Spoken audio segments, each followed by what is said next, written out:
interview is being conducted for an oral history project sponsored by Carver on the Minnesota.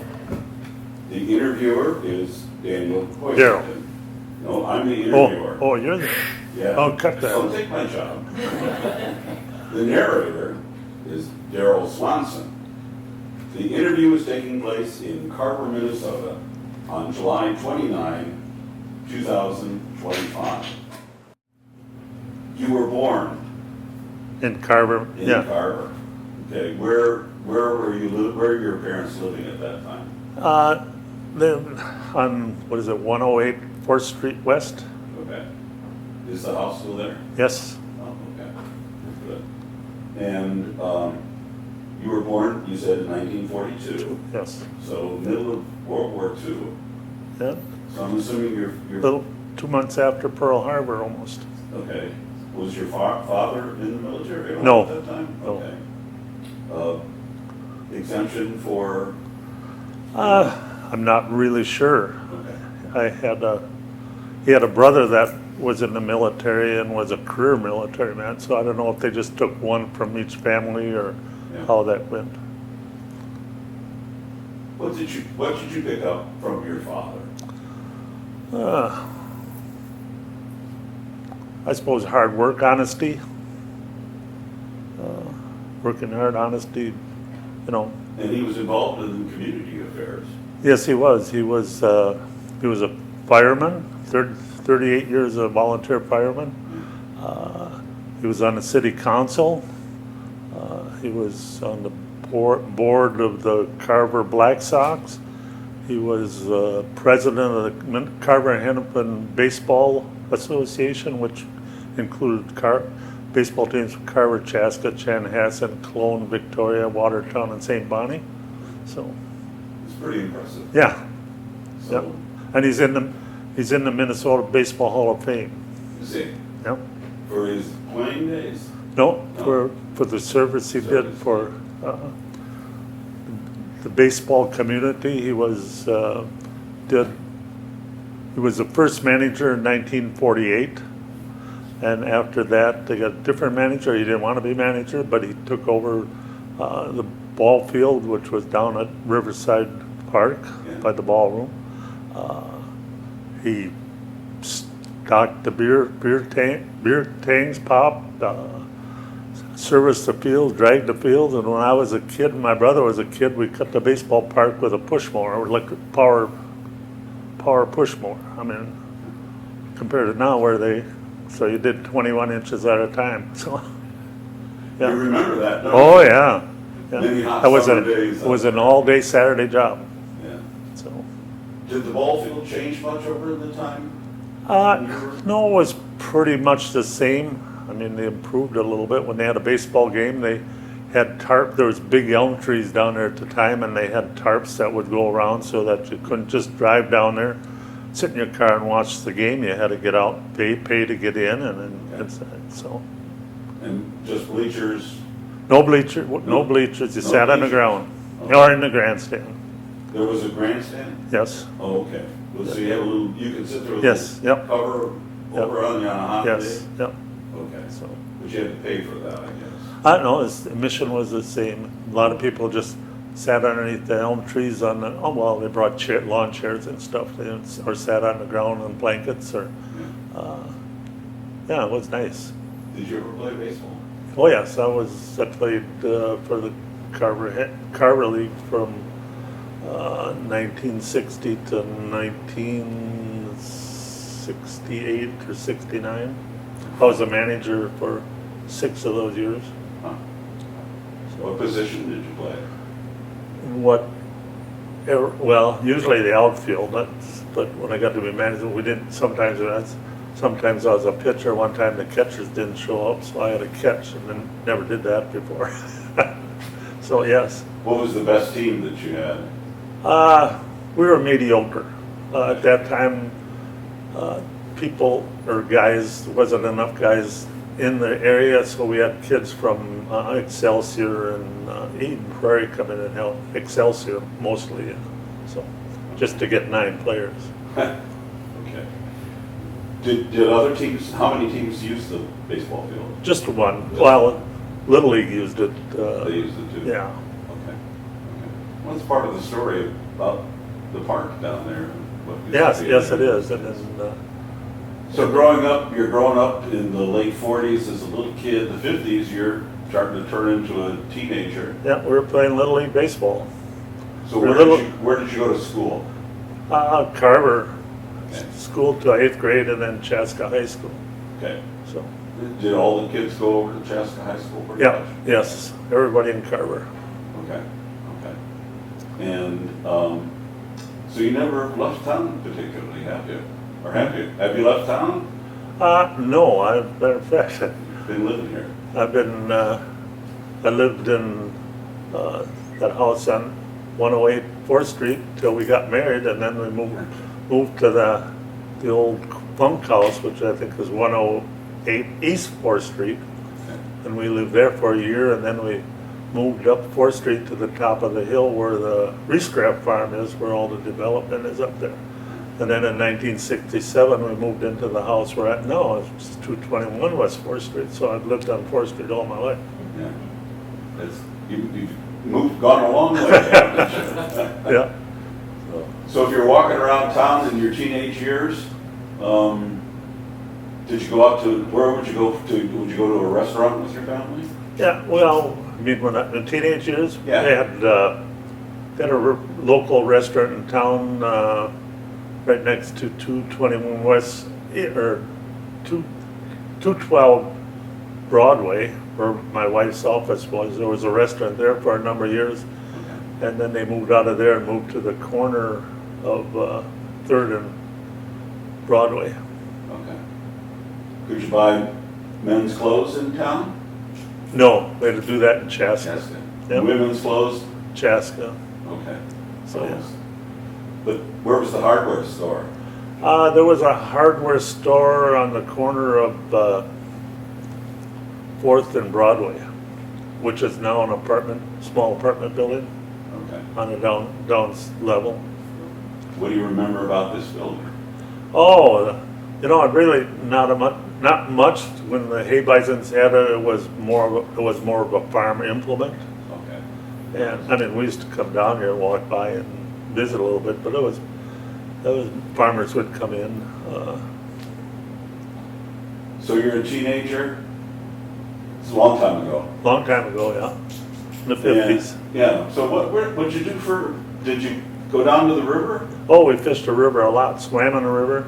Swam in the river? Swam in the river, fished the river. Your parents didn't warn you about swimming in the river? We never told them. Okay. I know they knew we were doing it. Yeah, and played baseball. Sounds like a nice summer. It was good. Summer Rode day. bikes. Yeah. So did anybody have a boat that they would take out on the river?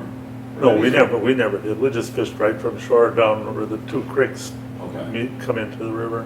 Was there ever a dock of any sort? No. down? No. Okay. No, Was there much traffic on the river otherwise? no, So not a lot. There were no public approaches in the vicinity, so yeah. now there's one in Chaska, Carver, Shakopee, and Jordan, and I think there's one in Belle Plaine, so. And March traffic pretty much ends at That wasn't at here Shakopee anymore. probably, right? Yeah, there was no more. I mean, the one time the boats, steamboats came up to Carver, but that was years back in the 1800s. You're not that old. No, not that old. Okay. Did you, what was your first car? But What was your first car? 1953 Ford. And when did you start driving? That I didn't do till I was almost 18. Oh. I think I was 18. Okay. My folks only had one car. My dad used it to work, so my senior year in high school, I got to use it on occasion. Okay. So when did you start going to the ballroom? Oh, my dad was the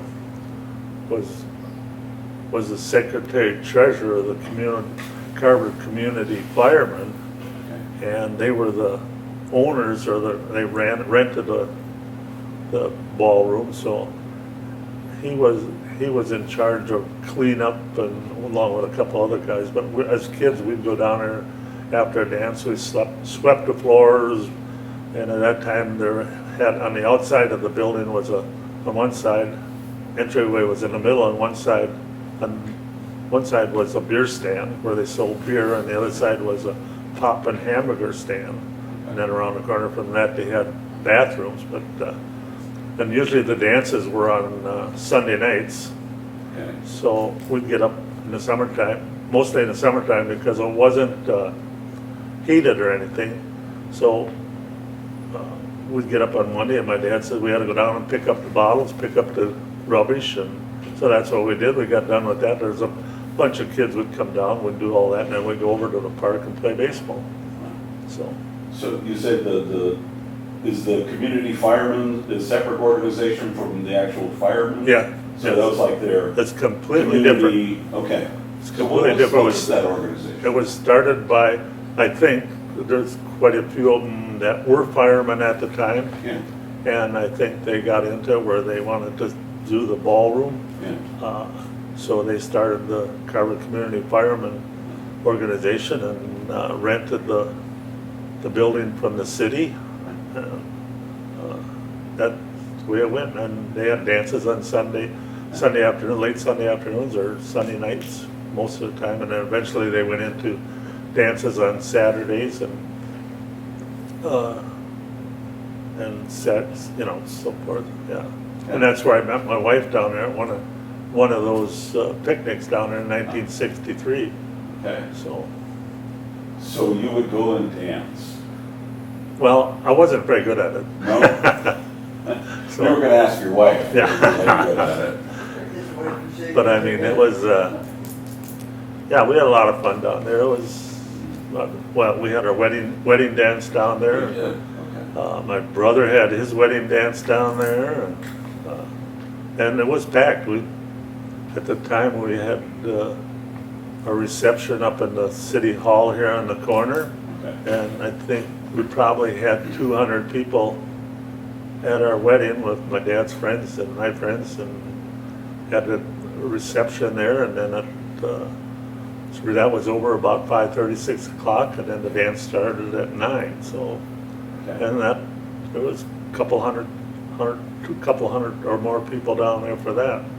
And my brother's was the same thing, had the same kind of thing. So they didn't have a kitchen though down there at the ballroom? No, So you had to have your food from somewhere else? well, we had the food up at the hall here, yeah, and that was just a dance, and it was Okay.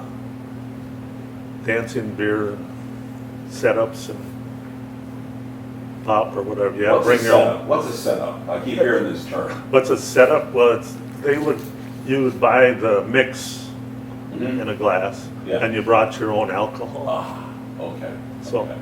yeah, So you would pay them a little bit to get the you'd mix? pay a quarter for the glass, Okay. Okay. and at that time it's probably a quarter. Now it's probably $1 because it was just a short little glass. So Yeah, yeah. So, so the city owned it at that point? the city owns all the land down there, and They that own was the land, yeah, okay. yeah, and that used to be where the Carver County Fair was originally. Okay. And but the city owned it. There was some buildings down there when, as I was growing up, there was one called the Beer Garden, which was Huh. that kind of had an area where you could bring food in and have it, if you rented it or something, and could bring food in, warm it up if you needed to. Had they moved the county fairground out of there? I don't remember what year that was. Okay. Do you remember it at all? No. It was gone already? It was gone. Yeah, I know they I think it was stole- back they in stole- they the, stole it I think from- it might have been back in the 30s or Right. early 40s. So. Okay.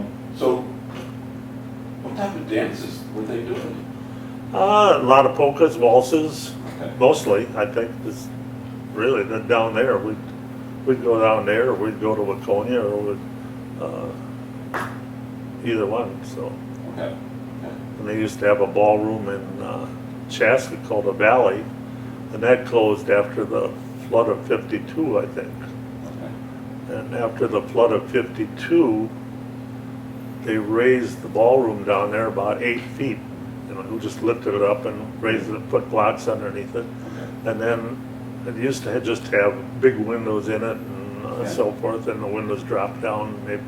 And I think some of them made it a table alongside, but then they bought all the booths from the ballet ballroom, and as a kid, Yeah. I was probably 12 years old, maybe, or if even that, we'd go on, we went out, they'd take us over to Chaska to the ballet ballroom, unscrew all the booths, and then they'd haul them over here and set them up, and then as kids, we had to go and screw them all down, and we didn't have power screwdrivers either, so, The old days. the old days, yes. Wow. So tell me about the night you met your wife down there. Oh, boy. She's going to be checking on. Well, I whether you know, remember yeah, it. we've talked about this before. At the time I was, at the time of the picnic, Yeah. I was bartending at the bar down the street, which is now called Lisa's, which was then called Boots's, which the owner was Wilmer Engel.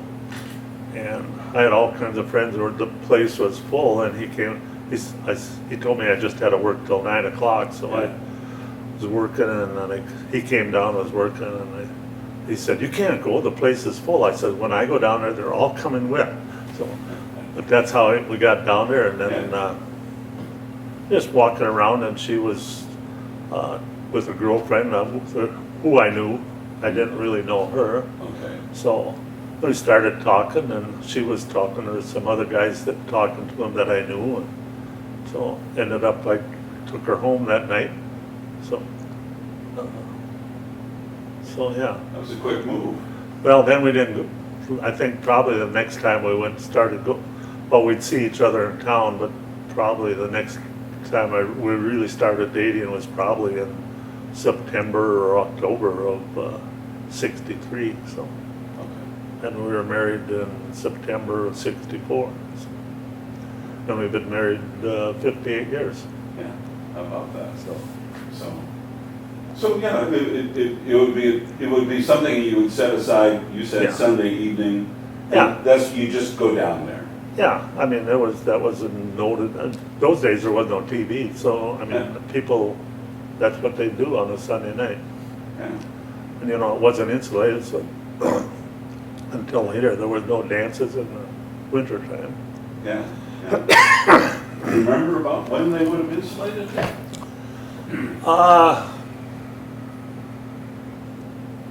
Well, it had to be in the 60s, I think, at some time. Yeah, because when we got married in '64, it was all insulated, and Okay. so. Okay. That must have been a job to tackle.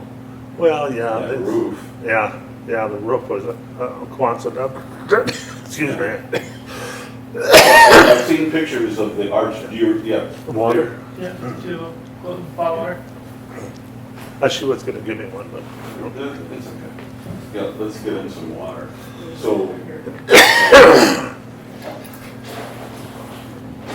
I would just get your water first, and then should be comfortable. And we're not doing any trick questions.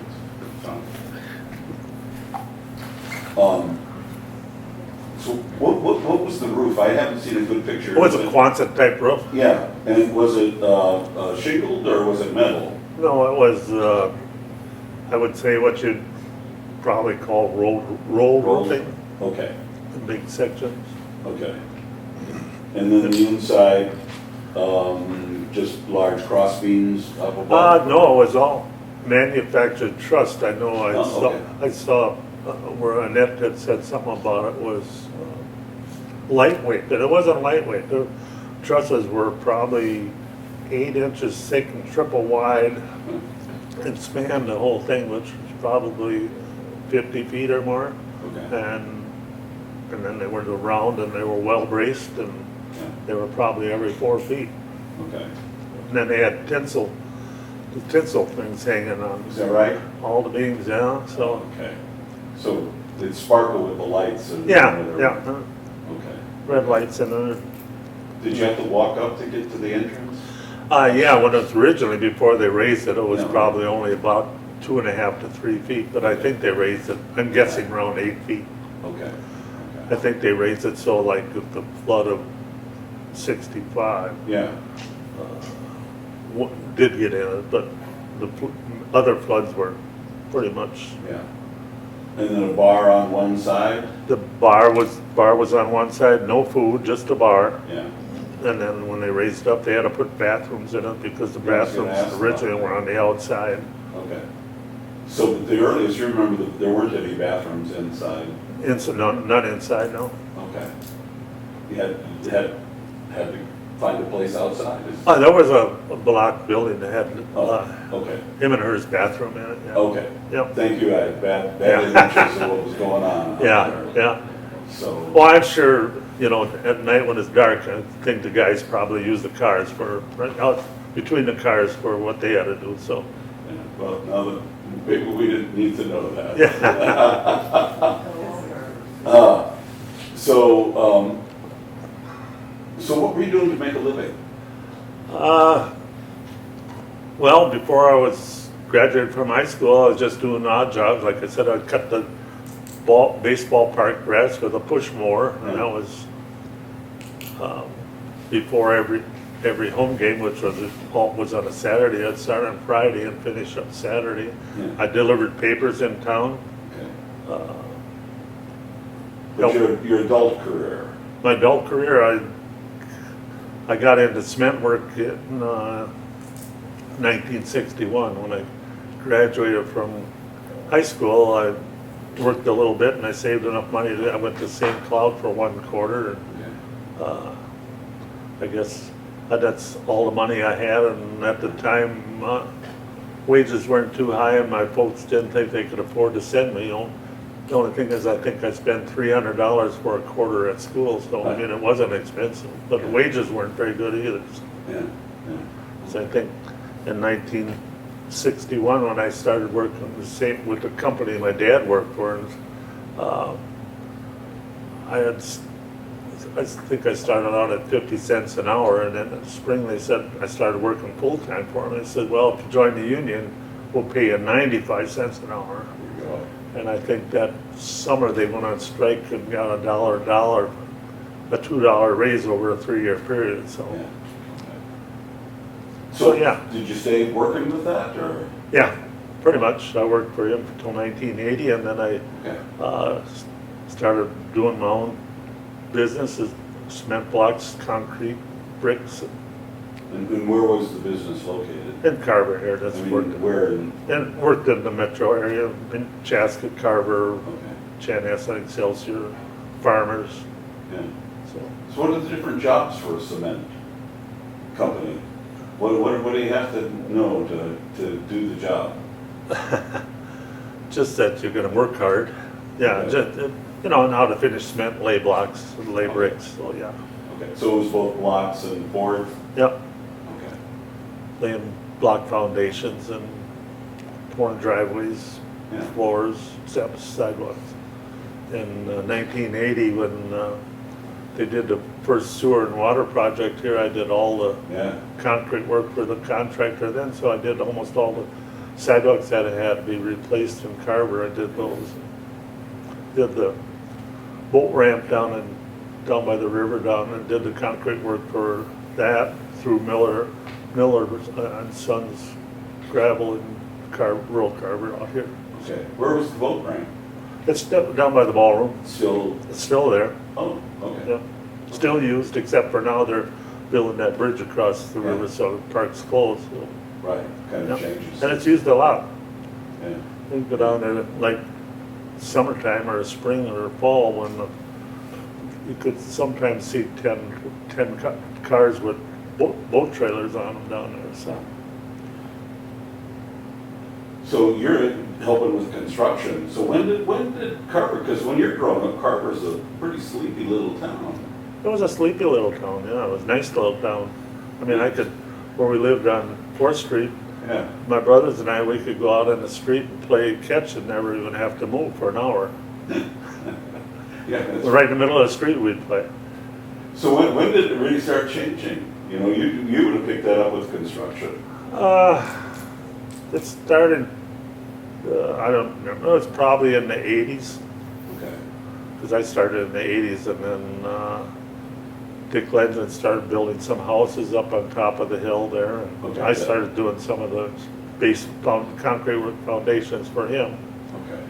And then it just continued on from there. That was probably in the late 90s that it kind of started getting bigger when they built the bluff out there. And Yeah. So it's a little different now. yeah, it's too big now. Well, so how did you get in? Did you go to Minneapolis or? Oh yeah, when I worked for the company that I worked for, he lived in Edina, so we did a lot of work in Minneapolis, Edina. A lot of houses in Edina, concrete work in Edina. So how'd you get up there? What road? 169, 212, Okay. the one that goes That up. was in already. I don't know when they put in. 212 was in a long time. Both of them were 212, were a long time, yeah. Okay.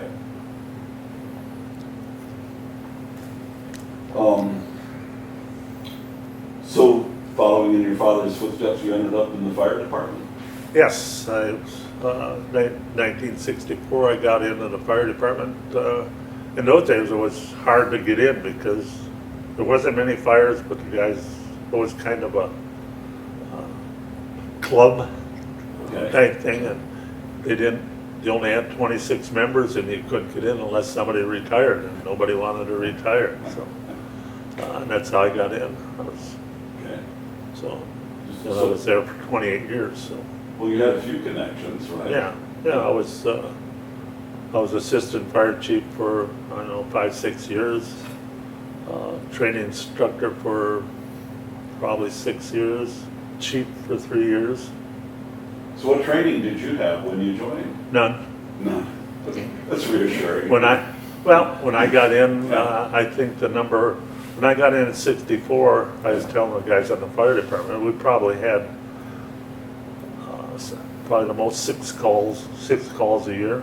I'm sorry. And most of them were grass fires, majority of them. So, I mean, and they didn't really have training, they just go and, they didn't have radios or pagers so.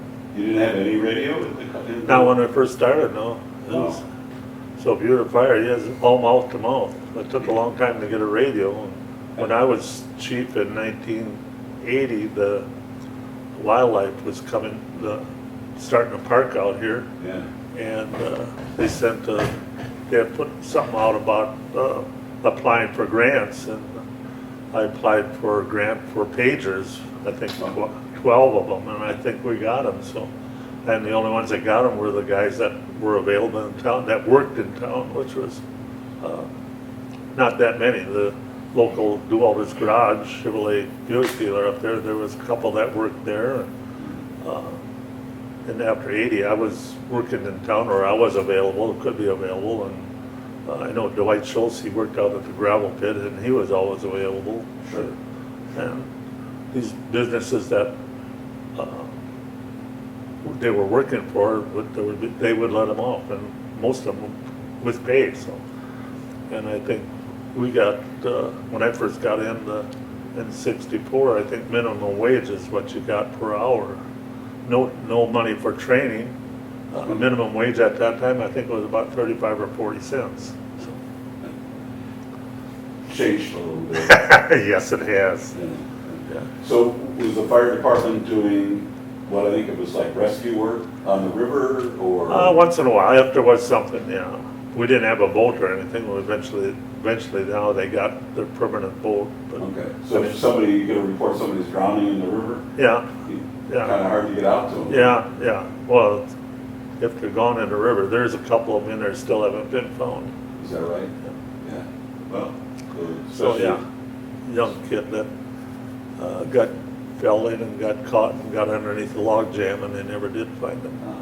Wow. So, Did you have to do like a car? There was a car wreck, or? car wrecks, yeah, and car wrecks, car fires. Yeah. I think when I got out, we were up to probably about, I got out in 92, I think, so. Okay. We probably were up to about 25, 30, now they're up to well over 100, almost 200, so. Okay. Okay. So what was your, when you started, what was your fire engine? Or did you have a couple of them? Or? It was a 1954, and we had a couple tankers, we had one tanker and what we called a rescue truck or equipment truck. Okay. And then they had the 1928 GMC or Chevrolet that was backup fire, Okay. so. They have hydrants around town at that point? You had to carry the water in? No hydrants, there was a cistern on Okay. this corner here and one up at that corner, and I think there was one more, but I'm not exactly sure where that was. Okay. Okay. But again, And then they had the water tower down, that's still there, was redone, but we use that with storage. yeah, yeah, yeah, again, some changes over time with that. So you've been a fairly young man when the great flood of '65 happened. Oh, yeah. What do you remember about that? Tell me. What do I remember most? Yeah, My son was born on April 18th after the crest. oh, But anyway, yeah, just, it was, the summer was, or spring was kind of like a regular spring, but then it wasn't warm in March like it usually is, and then we got the St. Patrick's Day snowstorm with about 12 inches of snow, sure. and after that time, the temperature never thawed, till about probably right around the 1st of April, and then it thawed. And the river came up in probably 8 days, 9 days. When it first started, they said, well, it's gonna come to Oak and Main Street. Before the day out, they said, no, it's gonna come a little farther. The next day, they said, oh, it's gonna come a little farther. Okay. And it was every day that way. And all we did as firemen is we just helped people move their stuff, move it out, raise it up. Some of the earlier people that said, you know, that was just coming up this side, and according to the 52 flood, it wouldn't started going past that. And they had moved out, so they had kind of left their furniture on the first floor, cleaned out their basement. Yeah, So when it started coming up, we tried to get their furniture hauled. Firemen tried to help haul the furniture out. Some of them, they said, well, just put it upstairs. Well, some of them down here, the upstairs was flooded. is that right? But yeah, and that's the way it went. I mean, there was no sandbagging till after just about the end. Okay. And the house across the street there, they sandbagged that because the water would have maybe got inside, but the owners and firemen, we sandbagged around that, and another couple houses down Yeah. on West 3rd Street. We did the same thing, but that's the only sandbagging that was done. So how far up that direction did it go, do you think? How far up did the water come? Yeah, Right around the corner of this building next to us on Main and 3rd. Came just right around the corner. what was the impact of that on the community? It was sad, but you know, there was, and they lived here, you know, there's big floods, but there.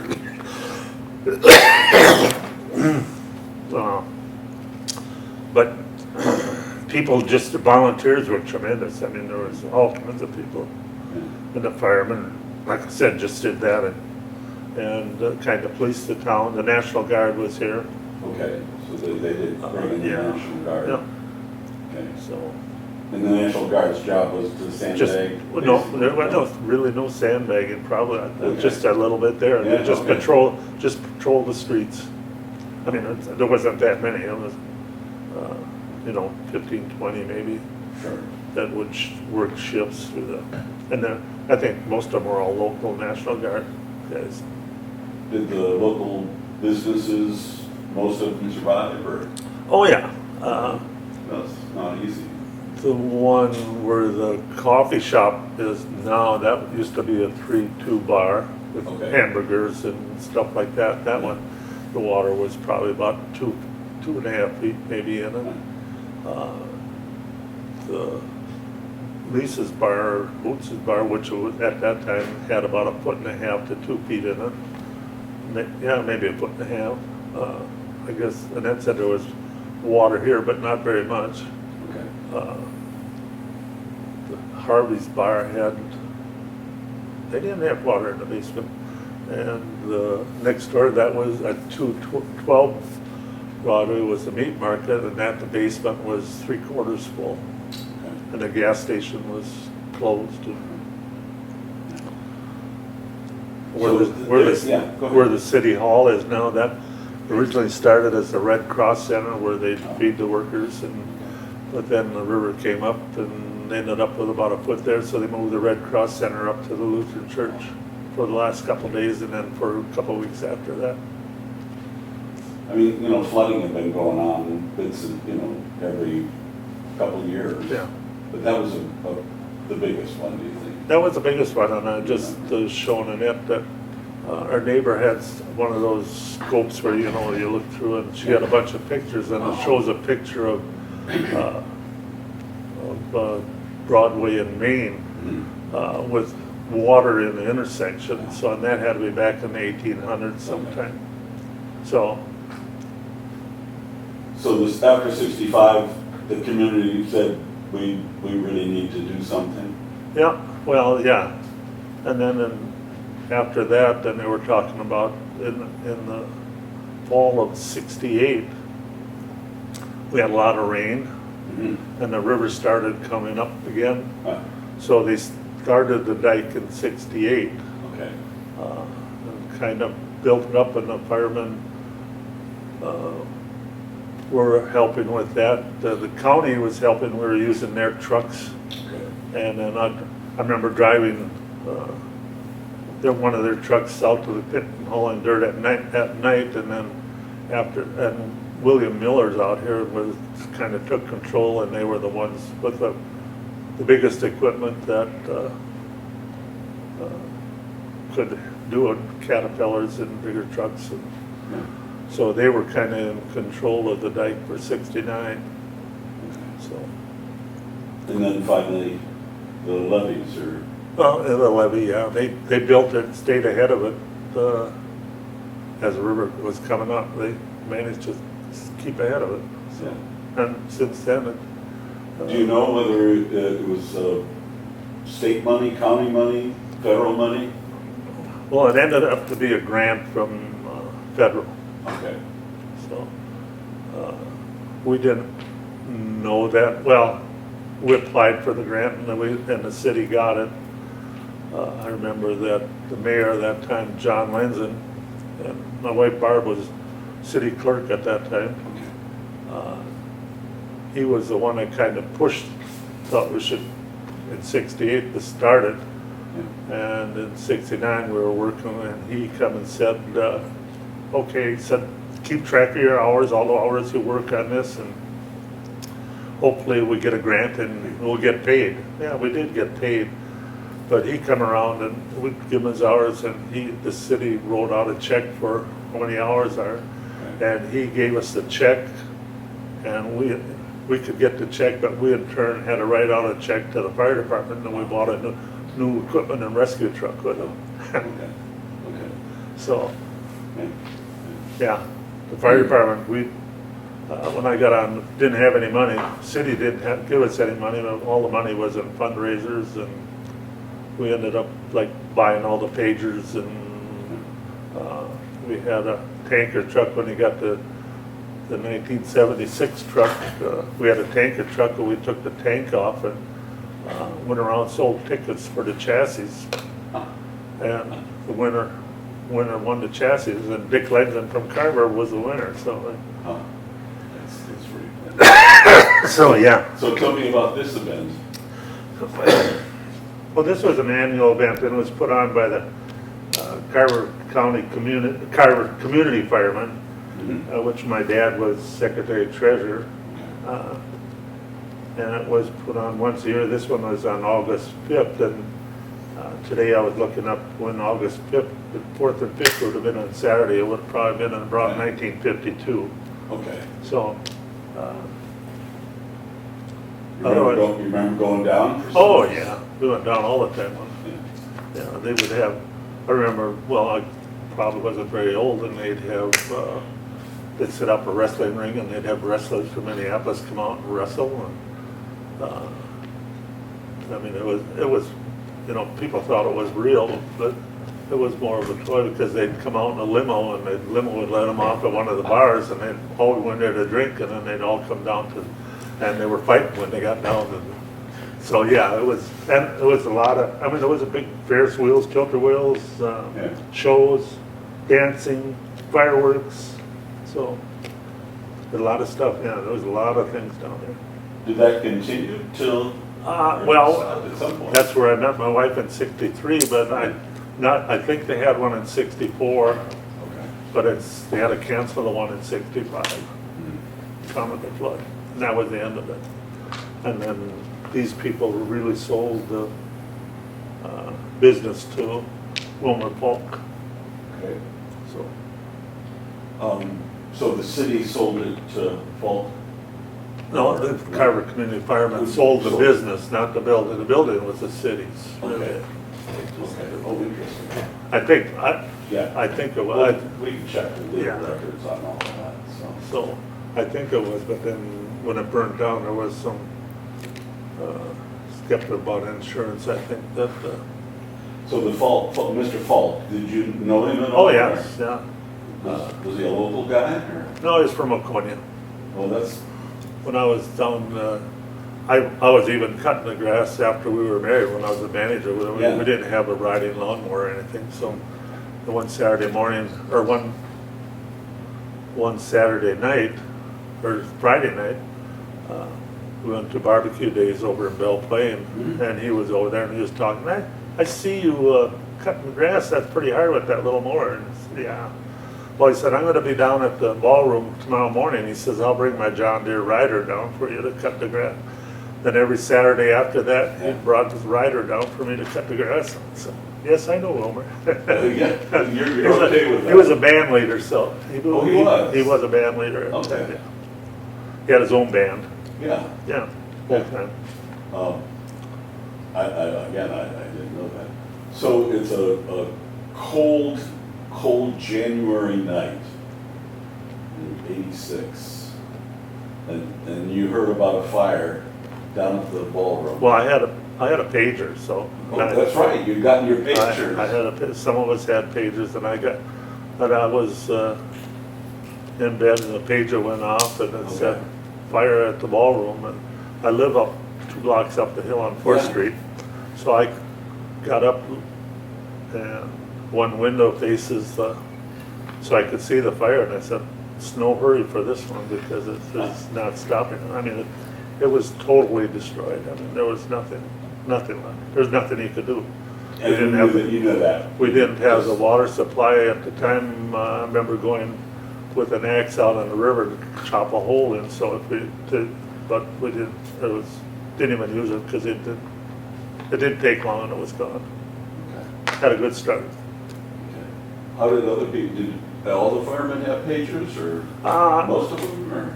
At that time, I think we maybe had a few more, but yeah, eventually we got enough for 26, yeah. Okay. It's just how do you And know? the city didn't pay for those either. We No? paid for them on fundraisers, Okay. so. Okay, gotcha. So, did you talk to Lauren at all, or, because you've been with the key contacts? Yeah, I knew Lauren, Yeah. Lauren, yeah. Yeah, Yep. okay. Did you see him that night, or? I believe that night he had a place down in Arkansas or someplace Oh, like that. okay. He was down there. Okay, so he wasn't even in town? He wasn't even in town. Okay. So, Any theories about what happened? being on the fire department, it was under suspicion of arson for some reasons that I couldn't really talk about, but Sure. or I won't talk about it.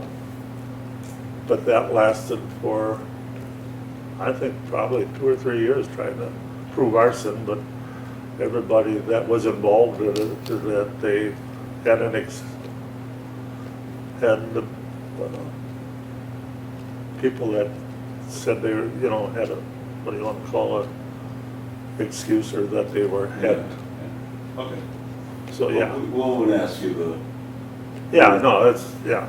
So, but I know on the fire department, and I think I was back to the assistant chief again, but I think it was the fire marshal was out, and they suspected arsons for reasons that Okay. I won't talk about. Did you think the building was a tinderbox or? Oh. It was 56 years old, all wood, Yeah. no fire protection inside of it, no sheetrock, Okay. so. So if it was gonna go, it was gonna go. The rafters, the trusses in it were all wood, the floor was wood, the walls were wood, and, yeah, that was gonna go no matter what. And we did have another fire there, happened to be on one of the fire department's annual dances. The building was kind of heated, but the morning of the morning or afternoon of the dance, that morning they went down and lit ignited the fuel oil burner. Yeah. But for some reason it didn't light. When they came back in the afternoon to check it, it hadn't lit, but there was oil in it, so the guy that was taking care of it tried to light it again, and we had a fire, but still, I believe we still had to dance, but it was in the Minneapolis papers. I've read the newspaper article, and Yeah. you have to see a little bit of irony when the fireman's ball Yeah, the date is moved because there's a Yeah. fire Yeah. in the dance hall. And Yeah. They did hold it apparently Yeah. like a week or two later. yeah, yeah, So, Yeah. so, yeah. so that- apparently the damage wasn't No. substantial. No, it was just contained right to the furnace room. Oh, okay. Oh, okay. The newspaper didn't explain Yeah, how. no, it was just contained to the furnace in the furnace room. Yeah, yeah. So. The fire department was called, and we got it out quick, and Yeah. so. So what did the town lose when it lost the ballroom? Well, the ballroom at the time, due to the flooding of the road that going down there, a lot of floods weren't very big, but would flood that road out. Yeah. So Lauren and Wilmer folk both had to kind of have dances booked and have to cancel. And that is, it's fine when you have a regular dance but if you have a wedding dance booked, and all of a sudden you got to cancel it. That's business was getting less and less. So yeah. I mean, did people, well, of course, what time they closed late when the dances were over? When dances are over, like where the coffee shop is now, it used to be, you'd go in there for burgers or, Okay. I don't think this restaurant stayed open. It was called Kramer's Cafe. Yeah. But there was restaurants in Chaska that they'd go to. Okay. So the people would come before the dance? Before the dance, Open. yeah, So they'd stop. it did make an A lot impact. of them in the early days Yeah. would stop at the bars And then go out? then head down there, yeah. Sure. So, yeah. Sure. Yeah, Where could you buy their alcohol that they were taking with them? Well, you had to bring that, so you Yeah, but where? you could buy it you could buy it at the bars. They'd sell Okay. off. They had all Okay. three of them had off sale. Okay, well, The bar, well, the one bar here, there used to be a bar on the corner here. Yeah. And then Harvey's bar across the street, and then Lisa's bar down there. Used to be the 3 bars in town, and then this one moved up there. So it must have had some economic impact on the town of those people coming in and spending money were not coming anymore. Yeah, well, yeah, like when people had a wedding reception at City Hall, Yeah, and then had a dance downtown. people would come to a reception, and then there was a time between the dance and the reception was over. Farmers went home to milk the cows, and the other people went to the restaurants or bars. And, yeah. Interesting. Yes. thought to- Yeah. to picture No, there'd be a lot of different- people. Like I different said, time. I think when we got married, we had 200 people in the basement of the city hall. So I mean, that overflowed. They all went to the bars or Yeah. so. Yeah. To wrap it up,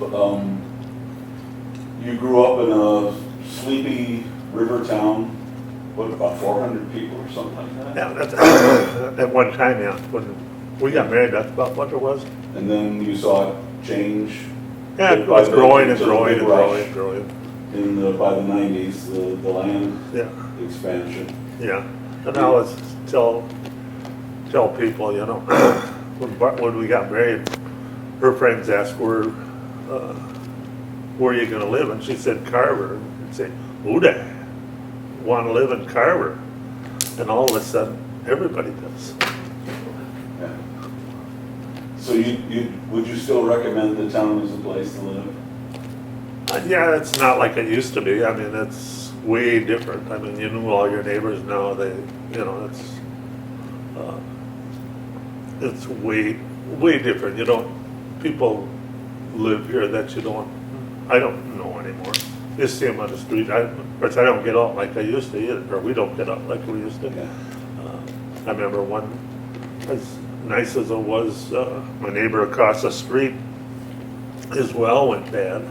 So the well guy couldn't get there, so we hooked a garden hose onto my spout on the side of the house. And there was big elm trees there, so we climbed and run the hose through the elm trees over the top of the road, so cars and trucks, and hooked it up to his, so he'd have water until he got his well fixed. So I mean, was everybody pretty much on wells? everybody was on wells Okay. until 1980, yeah. In 1980 is when the They sewer put the lines came in. sewer and water lines in Yeah, there. with some of your handiwork. Yeah, yeah.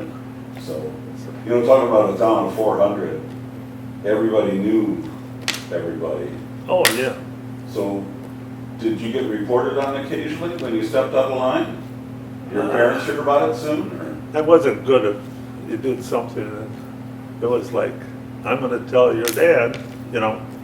But I remember when I was probably 14 and 15-year-old, the little ladies in town or the ladies would call up my mother and say, at that time there was a lot of grackles, which I don't see a lot of. Can Darrel come up and shoot grackles?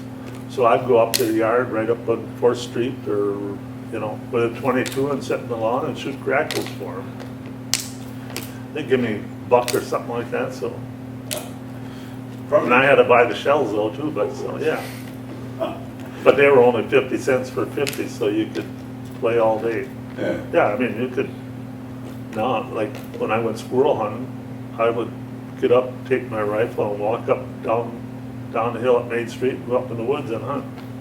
Not recommended anymore. Now, I probably wouldn't get away with it. Right.